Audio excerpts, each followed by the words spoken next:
Buenos días, bienvenidos todas, todos y todes a este cuarto día de nuestro encuentro, Nombrar la gestión cultural contemporánea, dedicado al verbo legislar, una materia que ya ha salido en sesiones anteriores. Desde el principio se ha dicho que hay que repensar, hay que rever, hay que ver con otros ojos la legislación. Quisiera yo empezar con una frase que recibí de una de mis colaboradoras que está en la producción esta mañana, apenas empezado a las 6 de la mañana, y me dijo: con esas noticias no dejo de pensar que todo lo que hace uno se vuelve inútil ante la perspectiva de que la gente se empiece a matar. No hemos aprendido nada como humanidad. La pandemia no nos enseñó nada. Y en esta situación, la colectividad y bien común son solo deseos y nada más. Entonces yo desde aquí, humildemente, quiero hacer votos para que esto que dijo mi colega, mi colaboradora, no sea así. Y que la presencia de personas como la doctora Karima Bennoune y del doctor Sanchéz Cordero y de estos temas nos animen a contemplar un mundo mejor. A la víspera de una catástrofe como la que vimos esta mañana. Entonces, muy agradecida de que estén ustedes aquí. El tema va a ser el impacto de la pandemia del COVID-19 en las culturas y los derechos culturales. Tenemos con nosotros a la doctora Karima Bennoune. Es muy esperada su presencia aquí. Estamos muy contentos y muy honrados de tenerla con nosotros. Ella creció en Argelia y los Estados Unidos de Norteamérica. Es directora de Homer Angelo y en Ann Berry Hill en Derecho Internacional y sobre Martin Luther King de la Universidad de California, Davis, en donde imparte cursos de Derechos Humanos y Derecho Internacional. Durante el año académico 21-22 fue profesora visitante de la Escuela de Derecho de la Universidad de Michigan. Su investigación y escritos, incluyendo asuntos de derechos culturales, han sido publicados extensamente en publicaciones y periódicos. Otros escritos han sido publicados en The New York Times, The San Francisco Chronicle, The Guardian, Comment is Free, The Website, Al Jazeera English, The Nation, etc. En 2017 obtuvo el premio Derek Bell de la Asociación de Derecho Norteamericano en su sección de grupos minoritarios. La doctora Bennoune ha sido consultora de asuntos de derechos humanos para el Consejo Internacional de Políticas de Derechos Humanos, la Fundación Soros, la Coalición de Niños Soldados y para la UNESCO. Tuvo una posición como reportera especial de las Naciones Unidas en el campo de derechos culturales de octubre de 2015 a octubre de 2021. Actualmente es exrelatora especial para los derechos culturales de la ONU y profesora de Derecho Internacional de la Universidad de California, Davis School of Law. Su presencia en esta ocasión, en este evento organizado por la Cátedra Inés Amor, por Cultura UNAM, por el MUAC, ha sido posible, debo mencionar, gracias a la Vaca Independiente, a su directora y fundadora, Claudia Madrazo, y a Peace Islao. Nos sentimos muy honrados por la presencia del doctor Jorge Sánchez Cordero. No puedo leer toda su semblanza porque creo que tomaríamos una hora. Él realmente es una persona destacada en el ámbito científico, cultural, universitario sobre todo. Él es bachiller alemán, medalla Gabino Barreda por la Universidad Nacional Autónoma de México, medalla de oro por el Gobierno de México para el mejor estudiante de la promoción 69-74, mención honorífica en su tesis de licenciatura, doctor en Derecho por la Universidad Panteón de Assas, con la mención très honorable avec felicitación du jury. O sea, muy, muy honorable con felicitación del jurado, que es la máxima distinción. Medalla de plata, Henri Capitán, distinguido por el Estado francés, conforme a la Orden Nacional del Mérito como caballero por sus aportaciones al patrimonio cultural de la humanidad. Abogado y notario público de la Ciudad de México y magistrado fundador del Tribunal Federal Electoral. Delegado del Gobierno de México en varias conferencias diplomáticas, consultor emérito de la Cancillería mexicana. Ha presentado múltiples ponencias en los ámbitos académicos, etcétera, y ha tenido múltiples puestos como académico honorario, por ejemplo, académico honorario de la Real Academia de Legislación y Jurisprudencia, director del Centro Mexicano de Derecho Uniforme, autor y editor de diversos libros nacionales e internacionales. Podríamos resumir que el doctor Sánchez Cordero es miembro del Consejo de Dirección de UNIDROIT y vicepresidente internacional de la Asociación de Legal Science en la UNESCO. Entonces, pues tenemos estos invitados de lujo haciendo votos por la paz de este mundo. Podemos iniciar nuestra sesión con la doctora Karima Bennoune. Muchísimas gracias, sean bienvenidos todas, todos y todos ustedes.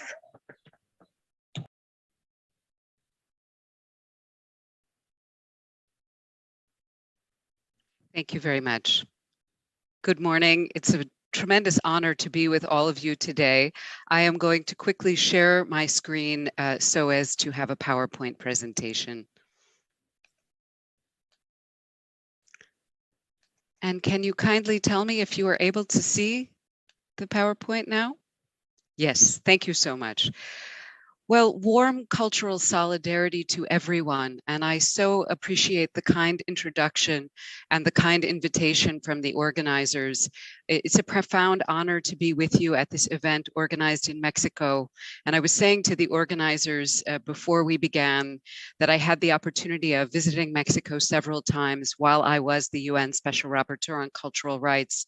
And I learned so much from the debates about cultural rights in your country. So it is a profound honor for me to be with you today for this event. And I very much appreciated the comments of the person who introduced me as we were beginning about the situation the world finds itself in today. And I think having this opportunity to engage in cultural sharing across borders as we're seeing the beginning of a new international armed conflict in the world today is even more meaningful. So the urgency of our using culture to find solutions and to find meaning in the face of what we are seeing unfolding, the horror that we're seeing unfolding is just so important. And so this event, this gathering is even more meaningful to me. I am especially honored to have the opportunity to discuss cultural rights with such distinguished cultural practitioners as are taking part in this gathering. And especially to think about the impact of the current pandemic, one of the other global disasters we are facing on culture and cultural rights. And this gives me the opportunity to think with you about some of the big challenges in front of us and how we go about finding global and local cultural solutions. And I want to think about this particularly from the perspective of cultural rights and the work of the United Nations Cultural Rights Mandate, which I used to hold from 2015 to 2021. So what I would propose to do today is to begin by talking about the work of the Special Rapporteur in the field of cultural rights, to talk about cultural rights in international law, because as was mentioned, I'm a professor of international law, and how that legal framework can support the work that we are all trying to do, and then to focus on some of the particular issues arising in the pandemic. So that is what I would like to do in about the 35-40 minutes that I have to speak with you. And then I very much look forward to our discussion. So here you see myself when I was serving as Special Rapporteur on Cultural Rights and my very distinguished predecessor from Pakistan, Farida Shahid, the first UN Special Rapporteur in the field of cultural rights. And I also send my warm greetings to the current holder of this mandate who took it up in November of 2021, and that is Ms. Alexandra Zantaki of Greece, and she will be making her first report to the UN Human Rights Council in just a few weeks' time. But let me talk a bit about what we do in the mandate and how we try to advance the work on cultural rights internationally. So any special rapporteur of the UN, it's the same for cultural rights, writes thematic reports in the areas that they work on, and they share those reports with the UN General Assembly and the UN Human Rights Council to try to spark debate at the international level about critical issues and challenges and opportunities in their field. They're also able to carry out country visits to look at the enjoyment of cultural rights around the world and make reports to the UN about that. And of course, they do that with the invitation of the country concerned. And as you see there, we can also raise specific cases of violations of cultural rights. And this was something that I paid a great deal of attention to, because I think without accountability for these violations, it's very difficult to move forward. And finally, we're also able to make a range of public statements about specific cases, statements to the press, and public statements and global statements about the situation of cultural rights. So these are the different functions that we serve. And so I tried to write thematic reports that were very relevant about the cutting edge emerging issues, and I will go over some of those with you in a moment and look at one of them in detail. I tried to raise cases that were very urgent, violations of cultural rights. So for example, I worked for a long time during the pandemic on the imprisonment of artists and cultural workers, and I will say more about that. I was very pleased in one case of a cartoonist, that was Ahmed Kabir Kishore in Bangladesh, who was in jail because of his cartoons about his government's response to the pandemic. The work of the UN system, along with the local human rights defenders, was able to secure his release, and he's actually back to cartooning now, which is a wonderful thing to see. We also had some other important successes. So for example, we took up the case of Latin Village, which is the only Latin American cultural center in the United Kingdom. It's located in London, and it was being threatened by what was called a development project. And there was tremendous local opposition by the craftspeople at Latin Village and the merchants themselves from the UK's Latin American population. And then we were able to provide some international support. So I'm glad to say that Latin Village still is in existence, and the development project, which would have seen it basically demolished, has been stopped. So there were some very important successes, but there are also considerable outstanding challenges that now Alexandra Zantaki, who is in the mandate, will have to continue working on. And I should say that all of this work, the reports on cultural rights, the country reports on culture and cultural rights, the cultural rights cases that we are able to take up, unfortunately is limited by capacity, because special rapporteurs are volunteers for the United Nations. We have other jobs, so we are not available full time, and the resources, the financial resources, just as those are limited in the cultural sector generally, the financial resources for the cultural rights mandate are also limited. But one of the very important resources that we seek to use, and I tried to use when I was in that UN cultural rights mandate, is international law, and to always remind governments and other actors that actually cultural rights are not my idea or the idea of my predecessor, but are guaranteed by international law. And states themselves have committed in some of the founding texts of international human rights law to guaranteeing these cultural rights. And you see some of these on the screen.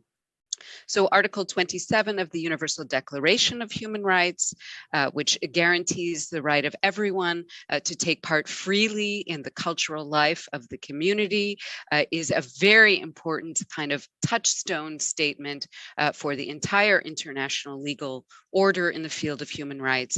And then on the right-hand side of the screen, you also see the International Covenant on Economic, Social, and Cultural Rights, which is a binding treaty that has 171 states that are parties to it all around the world. And I'm happy to say this includes Mexico as a state party.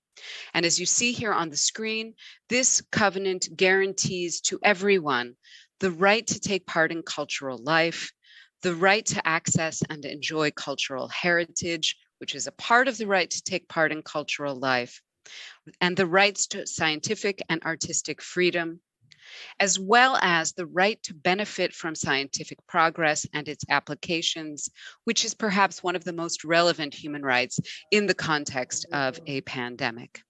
And I should stress that there's a cross-cutting obligation here of states to guarantee these rights without discrimination. So everyone is entitled to these rights without discrimination of any kind based on any identity which they hold.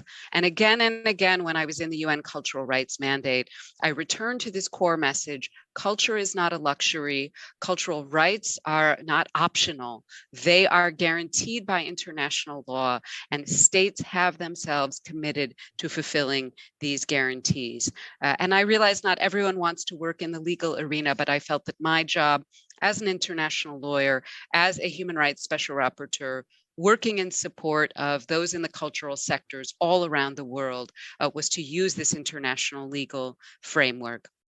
And again, really to try to remind states, cultural rights, culture, cultures with an S, are core to the human experience. They have inherent importance for human dignity. I always said in the Cultural Rights Mandate, in a way, we are the root cause mandate. Our mandate looks at the root cause of so many issues and challenges in the world.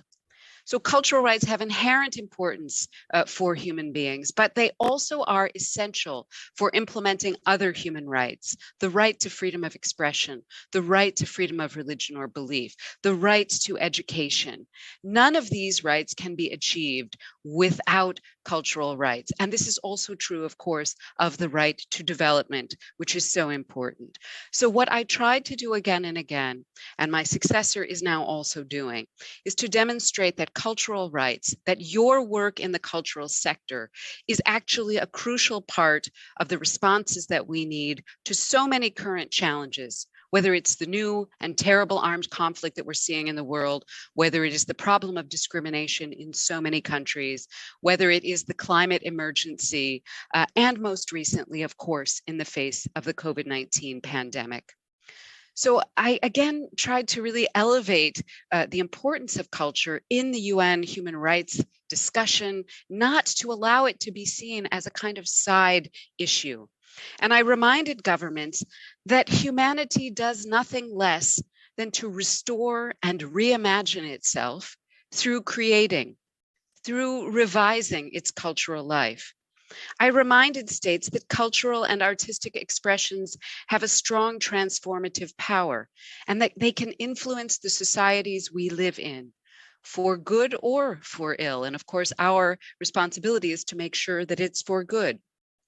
Artistic and cultural practices have been at the front line of resisting oppression and of upholding the values of human rights and inclusion. Artists and cultural workers and cultural managers can and have, in so many different contexts, played a leading role in responding to conflicts, in responding to human rights abuses, in responding to some of the most serious challenges that we face as a human race. In doing this, they and you give voice to others. You act as what I called cultural rights defenders. Those are human rights defenders who defend cultural rights in accordance with international law. And those cultural rights defenders were the subject of my 2020 report to the UN Human Rights Council. And you can find that report on the Mandate website with a Spanish translation, I'm happy to say, or I would be happy to share the link. When cultural rights defenders do this work, when they defend the cultural rights of all of us, they also sometimes, in some countries, in some contexts, face a wide range of risks themselves, and their own human rights may need defense. They may need support. So this is a bit of an introduction to the perspective that we tried to take in the Cultural Rights Mandate when I was there from 2015 to 2021. And I know that my distinguished successor, Alexandra Xanthaki of Greece, is continuing this work. And I hope you will also have opportunities to engage with her and to read her reports. Now, let me say a little bit about the history of the United Nations Cultural Rights Mandate. So cultural rights were in the international legal framework guaranteeing human rights from the very beginning in the Universal Declaration of Human Rights, going back to the 1940s. But the Cultural Rights Mandate was created only recently, and that was in 2009. And let me say a little bit about that historical moment. So that was a time, as you may know, when the debate over what was called traditional values was really growing at the United Nations. And the difficulty was that there wasn't a specific definition of what we mean when we say traditional values. Of course, those values can be very positive, such as stewardship of the environment by Indigenous peoples and rural peoples, amongst others. But traditional values, unfortunately, sometimes have also had a negative impact on human rights and have justified a range of practices and discrimination. And so the difficulty was that there was the debate at the UN about traditional values and the importance of these values without specifying exactly what we mean by this. And there were a number of governments, I would say it's interesting to note today, led by the government of Russia, that were trying to have traditional values of humankind recognized as the basis for human rights law, again, without providing a definition for these traditional values. So this was one development at the governmental level. At the same time, there were very important efforts all around the world, in Mexico, throughout Latin America, throughout the world, to advocate for cultural rights within the universal human rights framework. This was happening in civil society. This was happening in cultural sectors in many countries. And so you have these kind of various developments at the same time. And it is in that paradoxical environment, if I may say, that the government of Cuba in particular led the drive to create what was then called an independent expert on cultural rights in 2009 in the UN system. And Cuba was joined by a very complicated coalition of very different kinds of governments. Mexico, I'm happy to say, was one of those governments. And there were also civil society groups supporting the creation of this mechanism. And I think many cultural rights defenders were very happy to see the birth of an institution within the UN human rights system that could take forward the work for cultural rights. At the same time, I have to say honestly, because of the governmental dynamic within the UN system and the debate about traditional values without defining those values, there was also some concern about what this mandate might do. And this concern was especially felt, I would say, by women human rights defenders who feared that there was going to be an effort now to try to use culture to justify violations of human rights. But something wonderful happened to clarify this whole situation. And this was that the first independent expert on cultural rights who was nominated and named and appointed was, as I already mentioned, a Pakistani feminist sociologist named Farida Shahid, who is the director of Shirkat Gah, which is a leading women's rights group in Pakistan. And she created a very strong basis for the mandate's work for cultural rights within a context of a universal human rights framework. So she took a very principled approach and a very complicated and nuanced approach. So in her first thematic report, she stressed to the UN that cultures are always evolving, and that the concepts of human rights also are always evolving. And she said there is hardly any culture that has not at any given moment violated human rights. So she recognized that we all face challenges in maximizing what is positive in our cultures and in transcending what may be holding us back. And I think this sense of the organic nature of culture that she tried to bring as a key message in the UN system was very important. She also reminded governments in the UN that cultures are subjected to many internal debates and contestation. So that ability to participate freely in the cultural life of the community that the Universal Declaration of Human Rights guarantees is about being able to take part on a basis of equality in those debates and contestations about culture. And I think we all have to be so grateful for her for creating this very strong foundation that I think reflects the issues and the perspectives that many of you have and are working with, and reflected them in the UN system. And so she did a number of very important thematic reports, which are available in Spanish translation if you would like to look at them, to advance the perspective on cultural rights in the UN system. She looked at cultural heritage. She looked at the importance of benefiting from scientific progress as a human right. She looked at women's equal cultural rights. She looked at artistic freedom, and that was the first report on artistic freedom as a human right that had been done in the UN human rights system. She looked also at the impact of patent policies and copyright policies on cultural rights, which I know is such an important issue in this region.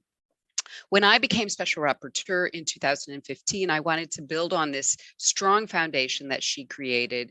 And it was also a moment just after the terrible destructions of cultural heritage in Palmyra in Syria. So I began my work looking at the intentional destruction of cultural heritage, focusing on the pattern of destruction that Palmyra represented, but also using that moment to talk about forgotten aspects of cultural heritage destruction, such as the systematic destruction of the cultural heritage of many indigenous peoples around the world over time, which unfortunately gets much less media coverage. I looked at the issue of the impact of many different forms of fundamentalism and extremism, including right-wing extremism, unfortunately on the rise now here in the United States where I am, on culture and cultural life. I looked at socially engaged cultural initiatives and what states need to do to allow those to flourish. I looked at the relationship between the universality of human rights and cultural diversity to find a really holistic approach to those questions.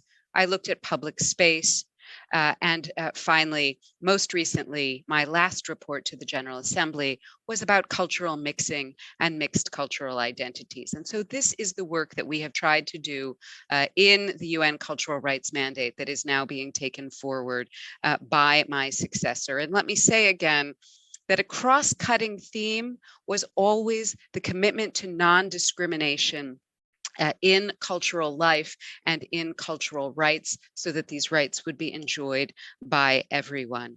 And with that, I want to jump forward to the current pandemic that we now find ourselves in. And imagine this with the terrible armed conflict that we are seeing in Ukraine, that in both Ukraine and Russia, those countries are also still dealing with the pandemic. So one can only imagine the compounded challenges that are faced in finding solutions and in responding to the humanitarian situation. So the pandemic has made everything difficult, and this is also true of the work for cultural rights, as you know, and you know all too well. You don't really need me to tell you that. But let me talk about how I tried to raise the issue of the impact of the COVID-19 pandemic on cultural life and on cultural rights in the UN system. And this is a report that I actually presented in an earlier phase of the pandemic back in the spring of 2021. But unfortunately, as we see, these are ongoing challenges. And I think these are, there's an ongoing need for solutions. And I hope that this report can be helpful in this regard. So I want to share a few of its key messages and recommendations. So what I said in the report is that COVID-19 is nothing less than a cataclysm, than a catastrophe really for human rights, and a foundational challenge for human rights. And I said that we need to be holistic in our approach, looking at the impact on all rights, civil, political, economic, social, and cultural, and looking at the impact of the virus itself, as well as the impact of responses to the pandemic. I said that in many contexts, marginalized groups that face structural inequalities have been disproportionately affected, but at the same time that the virus has killed indiscriminately across all groups, ages, and identities. And I think this terrible dialectic of the universal reach on the one hand and the discriminatory impacts on the others really also needs to be addressed in a holistic human rights analysis. So that was the broader picture as I tried to frame it.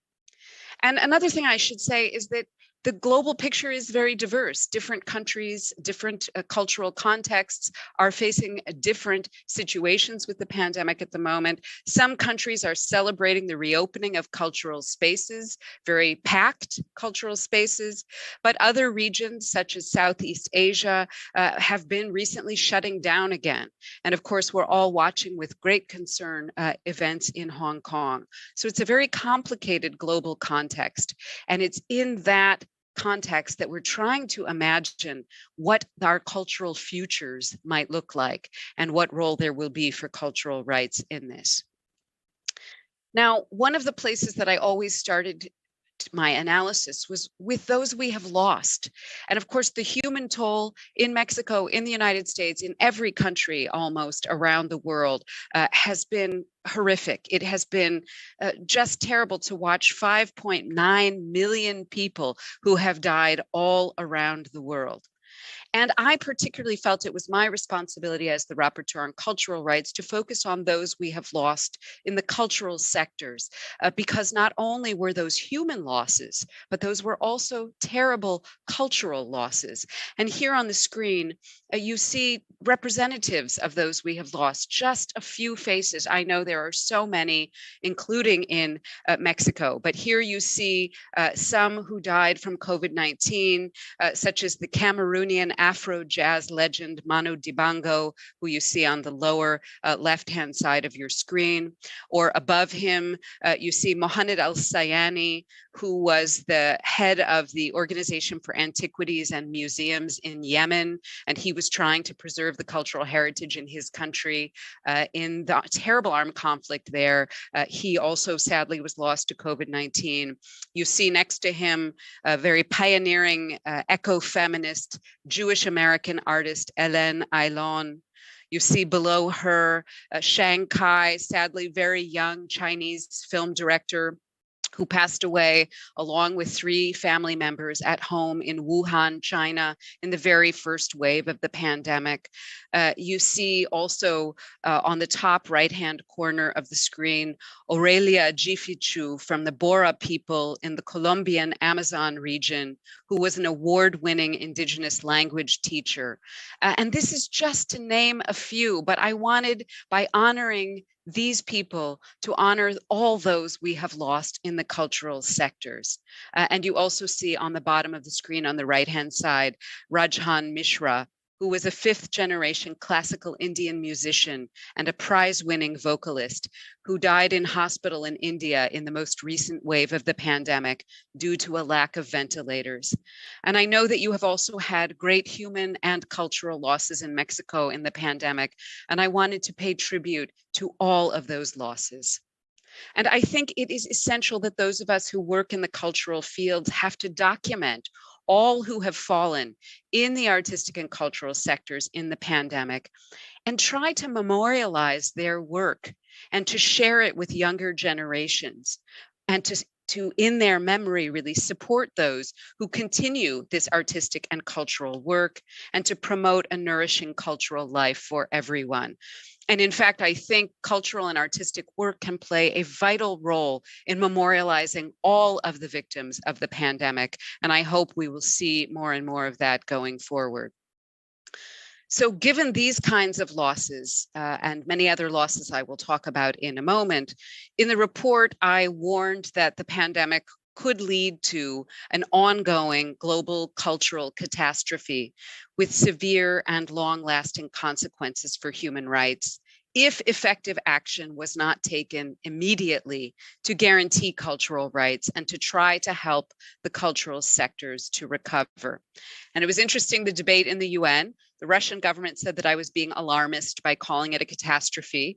When I presented the report, on the other hand, to the Swedish UNESCO committee, they said, wait a minute, hasn't the catastrophe already happened? You're warning of a future catastrophe.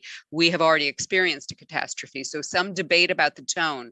But I, in fact, felt that the threat to the cultural sectors globally was so great that I needed to be very clear about the heightened nature of the risk and the urgent need for government response.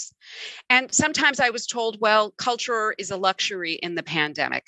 And I always responded with this quote from the American writer, the US writer, Stephen King, which you see here on screen. And he said, if you think artists are useless, try to spend your quarantine without music, books, poems, movies, and paintings. And it was remarkable to see how universally around the world in many different forms, whether it was on the radio or cassettes or on television with films or music or popular artistic performances, even on balconies of people's apartments when they were quarantined, culture was a lifeline everywhere for people and continues to be in coping with the pandemic. And I tried to bring this message to governments that culture is the heart of our response to COVID-19 in every sense. So we saw a basic paradox really that emerged, which is just at the moment when resort to culture was increasing as a coping mechanism for human beings everywhere, when the meanings of cultural expressions were heightened. Those who produce arts and culture, that is to say, those who are an essential resource for the ways in which human beings were needing culture, they were finding their work more difficult than ever. And I told governments that really urgent action was and is needed to resolve this tension, to make sure that cultural practitioners could do their work so that everyone else could enjoy their cultural rights as well. And of course, we know, and you know better than I, that culture sectors have been among those hardest hit. You do not need me to tell you that. And I tried to carry that message to governments in the UN Human Rights Council. And what I argued to those governments is that a cultural rights-based approach to the pandemic then was essential. And I reminded them, as I said a few moments ago, that it's actually their cultural rights commitments under international law that require them to take action to avoid a cultural catastrophe in the pandemic, to help recover from catastrophe where it has occurred, but also to lead to a cultural renewal, which I said was an essential component of any efforts to build back better. And everyone said they wanted to build back a better. Culture has to be at the heart of that. And I called on states to carry out comprehensive inventories at the national level, but also at the international level of what the impacts of the pandemic on cultural life have been, and make sure that those inventories are informing their policies. We know there have been significant effects in the economic sphere, that the economic crisis accompanying the pandemic has had disproportionate effects on cultural sectors and those who work in them. And I tried to carry this message to governments. Arts workers and cultural practitioners are among those hardest hit by the pandemic-related unemployment crisis worldwide. They mustn't be forgotten. And I was especially worried, as I'm sure many of you may be, that an entire generation of young artists and young cultural practitioners might be forced out of cultural life, forced to go into other areas of work, and that this would diminish cultural life for years to come. It would affect literally an entire generation. And I, again, today want to express my solidarity with artists and cultural workers everywhere who are trying to avoid these impacts, who are having to deal with them. They must receive all necessary international support. But unfortunately, at the same time, we were seeing that some states and some private donors were substantially reducing their commitments to cultural sectors. And I again warned in the UN, this is a development which has to be reversed. I also tried to be clear that the impacts are not the same everywhere, that there are difficult challenges in every national context, but the harmful impacts are magnified in developing countries, in particular in those developing countries where cultural infrastructures are often weaker. And I also tried to explain that the pre-existing challenges associated with work in the cultural sectors, so there were already problems, those problems were being made worse. And you see the quote here from the UNESCO Assistant Director General for Culture, who said that the COVID-19 crisis has revealed a persistent need for improved mechanisms to protect the social, economic, and working conditions of artists and cultural professionals. And he stressed the need to uphold and strengthen the status of artists. So there were pre-existing problems in this area. They were made worse by the pandemic. Now we have to find solutions, effective solutions going forward. And it's been interesting to see the renewed debate about the need for universal basic income for artists, which was something I also tried to raise with governments. Now, public health responses to the pandemic, which may have been necessary and legitimate, and of course, the report expresses its support for legitimate public health measures that complied with international standards. But even those measures have had grave impacts on cultural rights, which have to be addressed. So we've seen many public spaces that are vital for cultural rights have been closed, sometimes leading to permanent closures. And it's very important to consider the meaning of these losses in the lives of artists and cultural practitioners. We're seeing the possibility of artistic practices and skills being lost because of this closure of cultural spaces, because of loss of jobs in the sector. And again, young people potentially being pushed into other sectors. And in some countries, governments even telling them that's what they should do, that they should just go find other jobs. And I've been very concerned with the discourse of some governments that actually seem to blame the cultural sectors themselves, or to suggest that work in the arts is somehow not real work, but a privilege. And so I tried to stress the importance of upholding the dignity and the centrality of creative work to any democratic and human rights respecting society. And how important it is to think about the rights to just and favorable conditions of work for those in the arts and in the culture sectors, including in the pandemic. And if we don't do that, if artists and cultural practitioners are deprived of their rights and unable to do their work, everyone else's cultural rights, cultural life for everyone is diminished. And really tried to bring this message again to states. In addition to the impact of legitimate pandemic measures, we've also seen governments undertake some very repressive measures, sometimes claiming the pandemic as a justification and exploiting the emergency powers associated with the pandemic to censor and criminalize artists with dissenting views.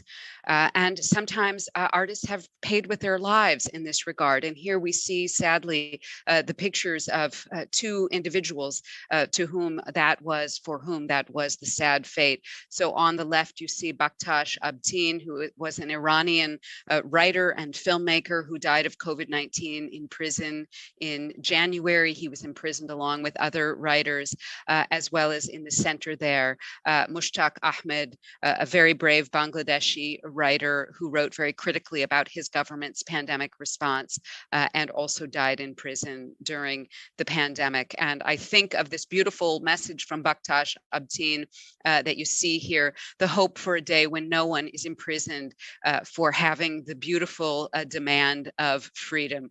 And I think Bakhtash Abtin's words really echo for me today in light of what is happening in our world. And so I also called for the release of all those who were imprisoned for their artistic or cultural work during the pandemic, because sometimes being in jail was also a life sentence, given the possibility of contracting COVID-19. There have also been specific impacts on women from the pandemic, what has been called the shadow pandemic of violence against women, and increasing restrictions on women's ability to participate in cultural life, including because of increased care responsibilities. And so I tried to remind governments that it was very important that all their responses to protecting cultural rights in the pandemic need to consider the gendered implications and in particular, the cultural rights of women. But there have also been some very positive developments, which is the way in which we have seen a digital cultural life go through a real revolution. And here you see some examples from India of digital and other kinds of alternative cultural performance to keep people's morale up during some very difficult phases in the pandemic. And I think what will be essential going forward out of the pandemic is to learn from some of the new cultural and performance models that have been positive and the ways of sharing sharing culture that have increased accessibility for some people, such as persons with disabilities, while trying to effectively address the negative aspects. And so I did try also to take a balanced approach to look at the positive and the negative developments. But let me quickly say that, of course, the digital revolution in culture has been affected by the digital divide, and digital cultural opportunities might be limited based on disabilities or linguistic abilities. And indeed, we see here that more than half of humanity does not have regular access to the internet. 4 billion of the 7.8 billion people in the world do not, the majority of whom are in developing countries, although not only there, I have to say. And so as we think about what digital cultural life should look for, the future of digital cultural life should be in the world going forward from the pandemic, we have to address this digital divide as well. And I realize that my time may be running out, so I will try to end quickly. But I wanted to, again, suggest some of the very positive initiatives that have been undertaken here using culture. Here you see Art for India, which was an initiative where artists from India and in other parts of the world and in the Indian diaspora donated their work to be sold to raise funds for oxygen during the pandemic. So in addition to sort of keeping people's morale up during the pandemic, there were very specific, concrete cultural initiatives of this kind as well. And this again reminds us of the importance of providing adequate support to the cultural sectors to continue playing these roles in the ongoing pandemic and in the post-pandemic. And finally, what to me was so important to remind governments of, and a message that I think we started with this morning, and also a message that is critical today with what we're facing in the world, is how important the core human rights value of solidarity and international cooperation is to pandemic response and recovery. And we have to remember that the International Covenant on Economic, Social, and Cultural Rights stresses the benefits to be derived from the encouragement and development of international contacts and cooperation in the scientific and cultural fields. And that has never been more important than it is today.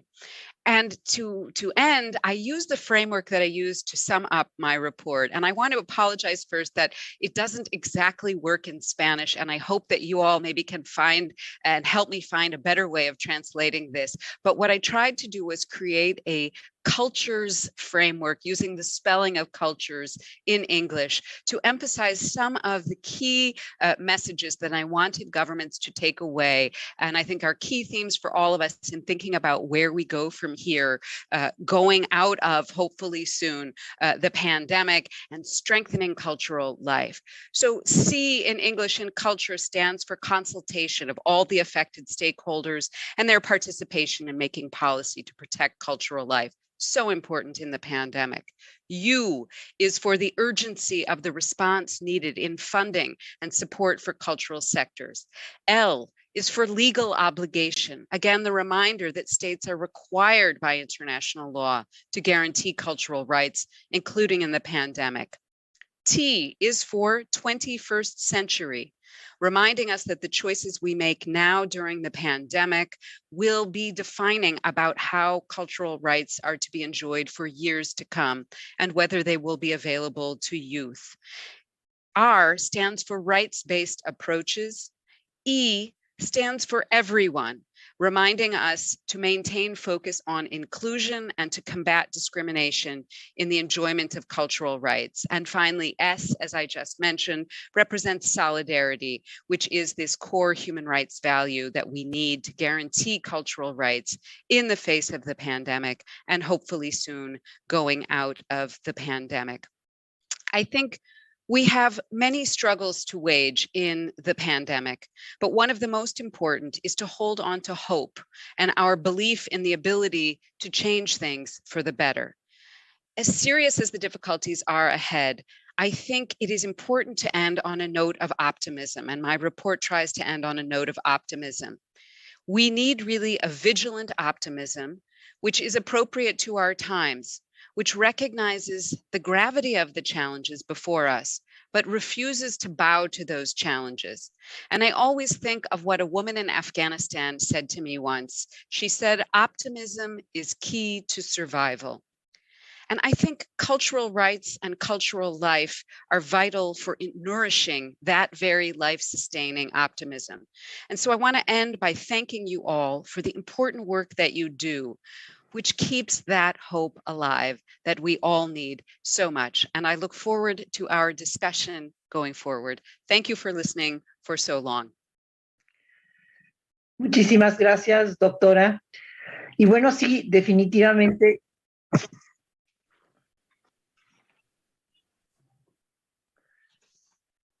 Bueno, muchísimas gracias, doctora, por su reflexión. Y ciertamente no es tan fácil encontrar lo bueno de la pandemia.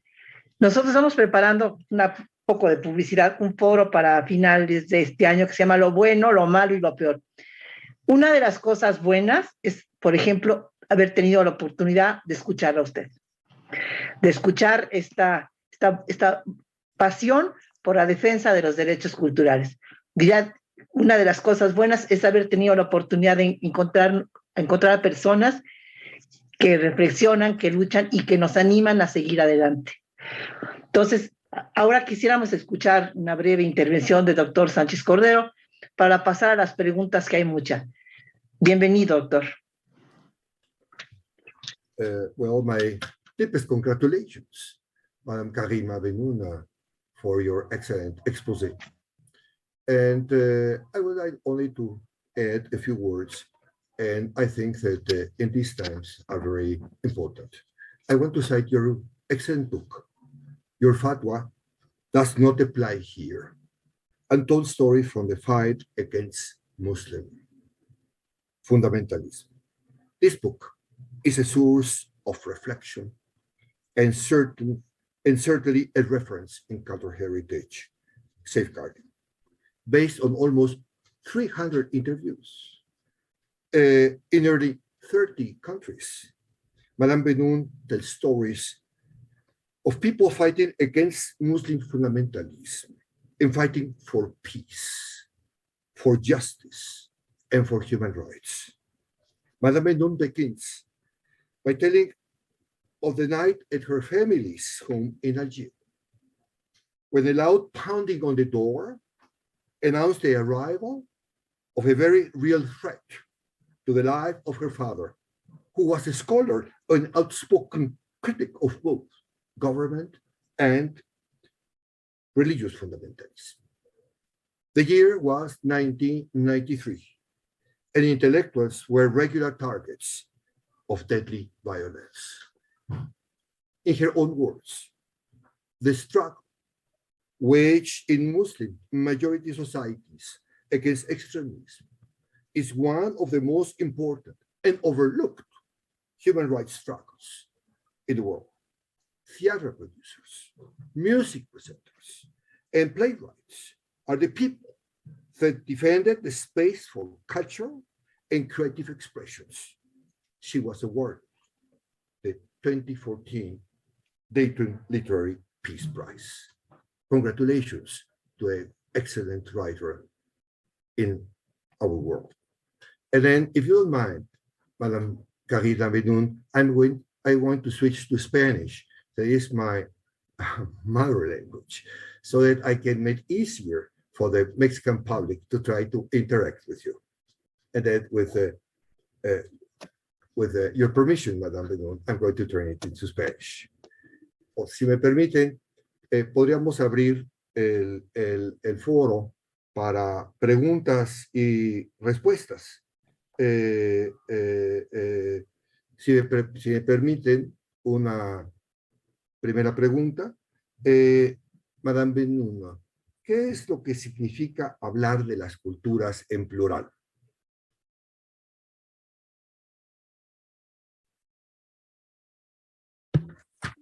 Thank you so much for that excellent question. And in fact, I think it was really first my father, Mahfoud Bennoune, who was a professor of anthropology at the University of Algiers, whom you mentioned, who stressed the importance of this to me. Understanding the multiplicity and the complexity of all cultures in the world. I think sometimes there's almost a view that, some places there's diversity and in other places there's cultural purity. And in fact, what we see is that everywhere culture is mixed, culture is changing over time. And in my last report on cultural mixing, I recognized that one of the usual ways of cultural production that human beings have employed for centuries is to learn from each other, to share with each other, to mix with each other. And of course, this doesn't always happen on a level playing field. That's a very serious issue that we need to look at. Genuine cultural mixing and cultural borrowing needs to also respect equality. So this is critically important.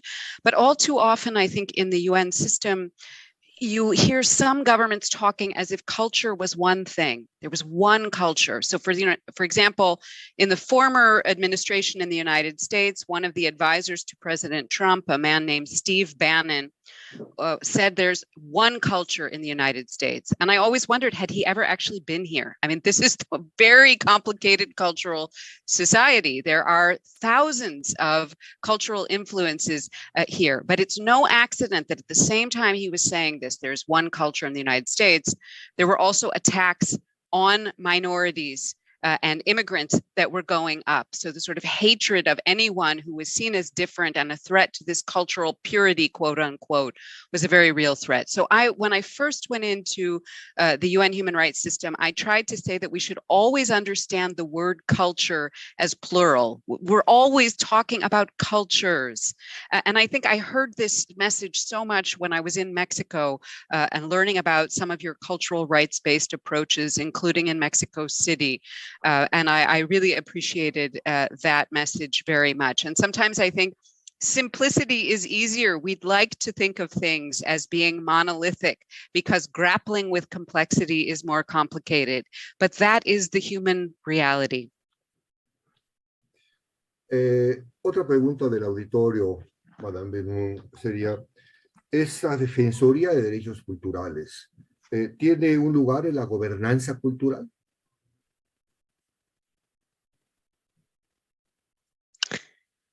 Absolutely, and I thank you for this question. So in the Cultural Rights Defenders Report, that was the last report I presented in person, right as the pandemic was beginning in March of 2020, I talked about how individuals can be cultural rights defenders who defend cultural rights, but also cultural institutions can be cultural rights defenders and often play this role.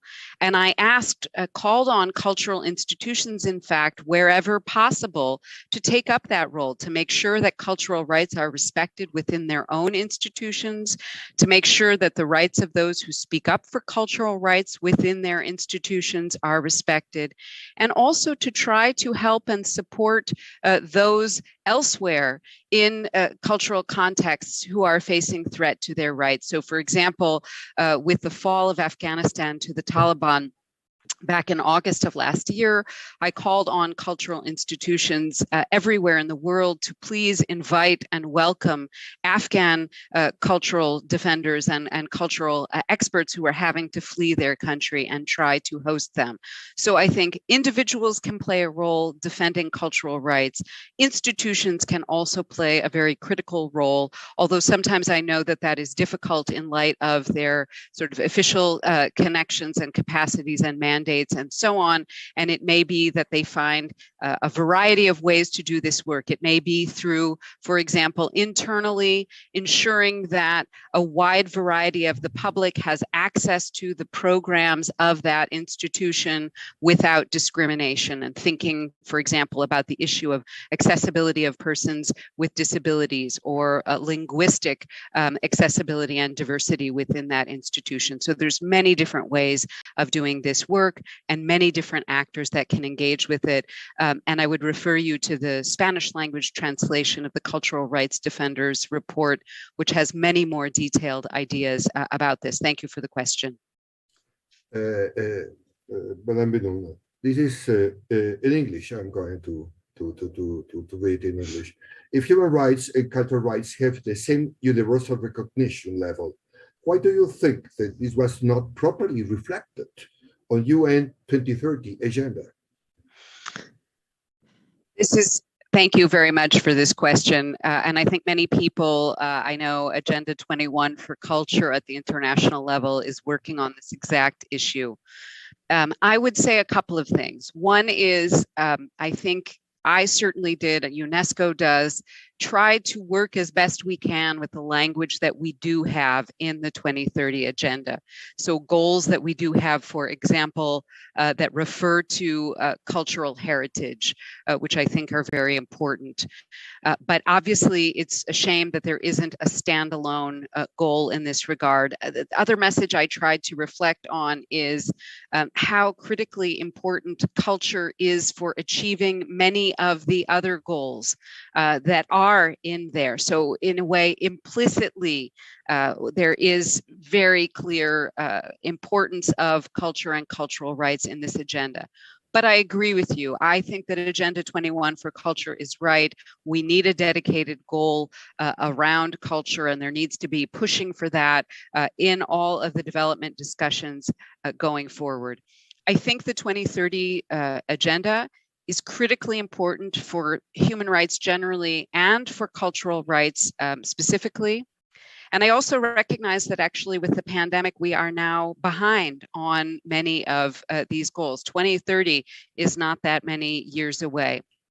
So I think the 2030 agenda is very important, and I raised it again and again and talked about sort of culture and the 2030 agenda and development as being two sides of the same coin.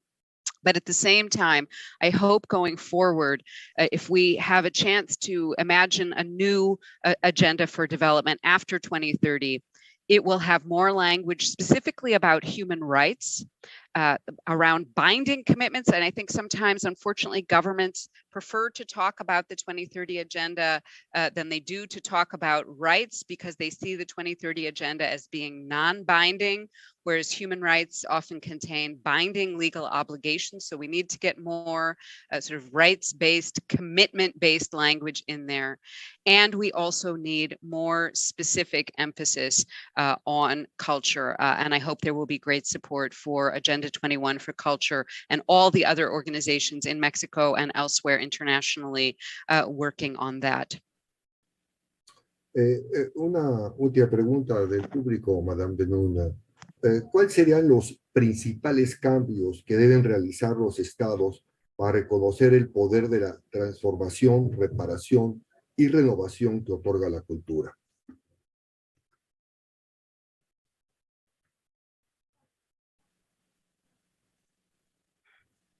I'm sorry, could you please repeat the question? Yes, I will. Thank you very much. ¿Cuáles serían los principales cambios que deben realizar los estados para reconocer el poder de transformación, reparación y renovación que otorga la cultura?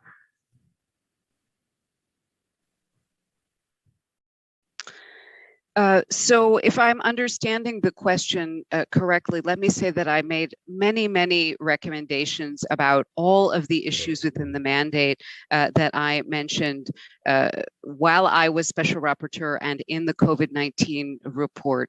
And I'd be happy to talk about any of those recommendations in any particular area that those who are listening would be interested in. But I will, I think, say one that I think is so critically important all across the field of cultural rights. And this is increasing the funding for culture. It's very easy to talk about culture and how important culture is. If the budget isn't there, it is very difficult to do the work and to guarantee the rights of everyone to participate in cultural life. And of course, we know UNESCO has set this important target of 1% of expenditures at a minimum going for culture. And that is definitely a minimum. I think we have to understand it that way. And many countries, including wealthy countries in the world, are not meeting that target. So I think there are so many other important recommendations that have to do with non-discrimination in culture, that have to do with consultation and participation of all the affected stakeholders. But if I had to emphasize one overarching recommendation that I made almost in every report, it has to do with increasing funds for culture. And let me say, in the COVID-19 report, I saluted governments that made significant increase in expenditures for culture. And of course, the well-known example is Germany.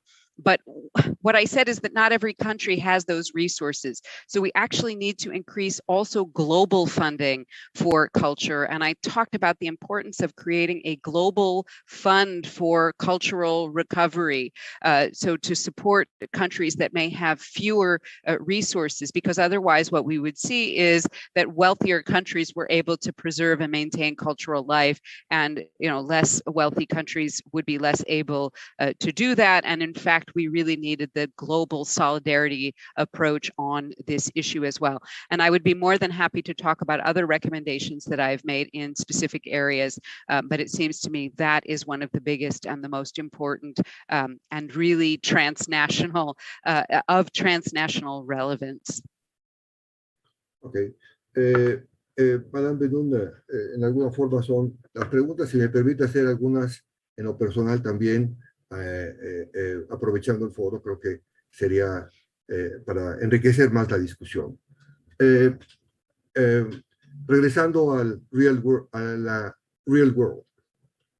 El problema de, como usted bien lo menciona, una de las soluciones importantes es el tema digital.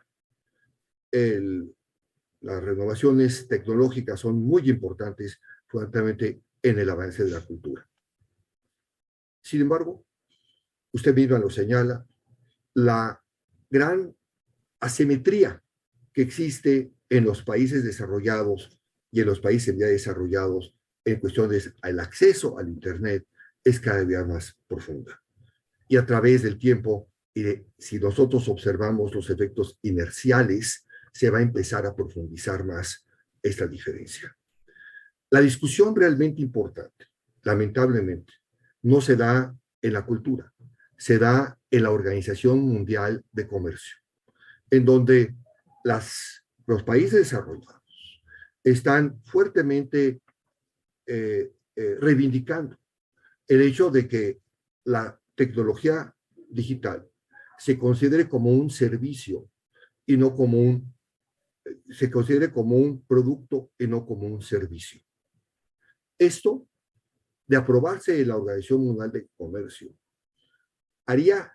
institucionalizaría la diferencia importante y le daría la dominancia cultural a las plataformas llamadas universales. Esa es una realidad muy importante que se tiene que tomar en consideración en el Foro de las Naciones Unidas. ¿Cuál sería su aproximación en torno a este punto? I would say that I think you raised some very important issues that have also been taken up by some of the other special rapporteurs in the UN human rights system, because these problems are not just in the cultural rights area. So the rapporteur on the right to education looked at this issue because of its impact on digital education and the digital divide related to education. And the rapporteur on freedom of expression also looked at this issue, and indeed the heightened sort of power of very important digital and tech companies in the pandemic. I think one of the core messages that we had across the UN human rights system was that human rights also apply online. And we have to understand that we have to have a 21st century vision of human rights that also includes cyberspace and that works to guarantee human rights in cyberspace, both vis-a-vis sort of traditional threats to human rights like government censorship, but also from private actors and the human rights impact of private actors such as tech companies. So I think it's very important to take a holistic approach, looking across all of these areas of human rights, and to really push for free access to the internet for those who need it, and to see it as a kind of global common space, global public space. And I tried to address this in my report on public spaces, at least in passing. And I really, I think I deferred to, in particular, the experts who are working on digital human rights, which I think is a new emerging area in the field of human rights that needs so much more attention. But we certainly can't allow human rights protection to sort of end in just the physical world. It now has to be present in the virtual world. And I think the internet is this very ambiguous space for human rights. In some ways, it allows much more freedom of expression. There are some who are marginalized, who are able to participate in digital forums in ways they could not elsewhere. It opens up new forms of communication and artistic sharing, and it perhaps allows older persons and persons with disabilities greater access to culture. And yet at the same time, we're also seeing, unfortunately, that the internet is a space where there is increased hate speech, virulent hate speech against minorities, against LGBT people, all kinds of new forms of digital violence against women. And in fact, in her recent report, the UN Special Rapporteur on Freedom of Expression looked at this, and I refer you to her excellent report, looked at this issue of sort of digital violence against women.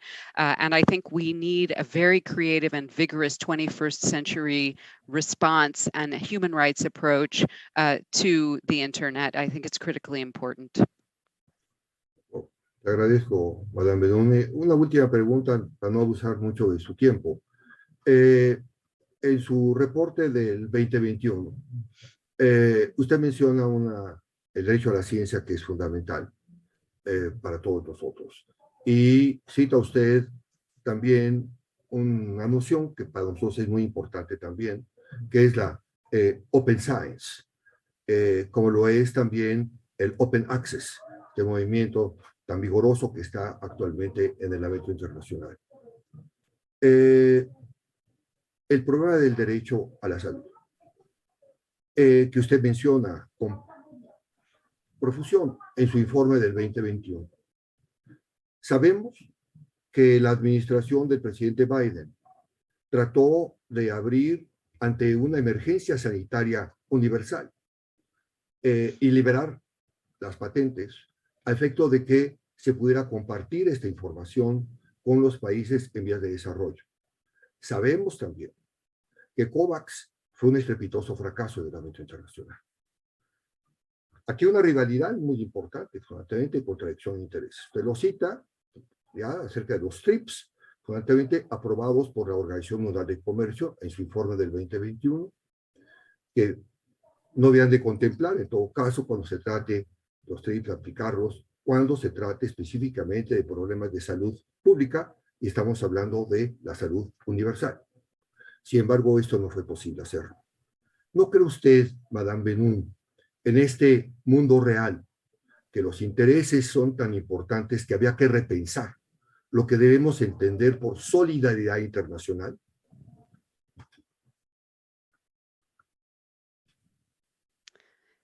Thank you very much for this important question, and it allows me to share a component of the COVID-19 report that I didn't get a chance to talk about earlier. So as I mentioned, the mandate of the Special Rapporteur on Cultural Rights includes the right to benefit from scientific progress and its applications, and also the right to scientific freedom. And I shared very much with my predecessor the view that those rights, so scientific freedom and the right to benefit from scientific progress are actually very closely connected with the right to take part in cultural life, that it's not just an accident that these ended up in the same mandate. All of these rights relate to the pursuit of knowledge and the understanding, the pursuit of knowledge and understanding, and to human creativity. And I think the right to science, as my predecessor termed these rights, so generally the right to science is absolutely critical in a pandemic. And it is critical for the enjoyment of many other rights, including the right to the highest attainable standard of health. And I think we don't have enough of an international discussion about the need for a rights-based approach to science and even the concept of the right to benefit from science without discrimination. And we saw these incredible inequalities in terms of vaccine access with, at one point early in the period of the emergence of the vaccines, seeing that rich countries with about 14% of the world's population managed to secure access to about 53% of the most promising vaccines. And I have to say, I was very hopeful initially about COVAX, about this global vaccine access platform, that it could help to promote global and equitable access to vaccines, because I saw this as really critical to guaranteeing the right to science for all. But I think the outcome so far has been disappointing and is widely recognized as disappointing. So I think we have to go back and affirm the importance of multilateralism in this area, the importance of the role of the World Health Organization, and the importance of, as you mentioned, the open science approach, which I talked about in my report. And I very specifically affirmed the open science approach of UNESCO. And UNESCO is developing new standards and a new recommendation in this area. And in that, at the moment, the draft they're working on, they say the global COVID-19 health crisis has proven worldwide the urgency of access to scientific information, to sharing of scientific knowledge, to enhancing scientific collaboration and science and knowledge-based decision-making, to respond to global emergencies and increase the resilience of societies. And I really tried to add my call of support for this joint appeal for open science, because I truly believe it can reduce inequalities, it can help respond to the ongoing pandemic, but it can also, to go back to an earlier question, accelerate progress toward the implementation of the 2030 Agenda for Sustainable Development.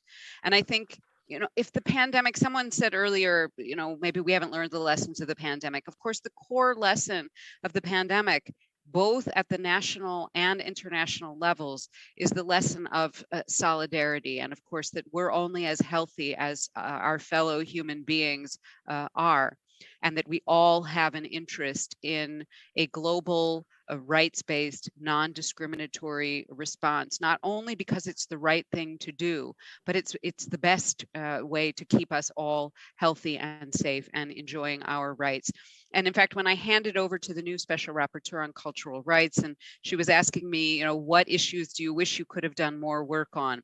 I would say the right to science is a critical one, and I think something we need to see more concerted effort put into at the international level, and even in the way that we teach sciences around the world. Are we having the discussion about science and human rights and science and solidarity? I think those are discussions we have to have in the 21st century. Madame Bennoune, una última pregunta y una conclusión.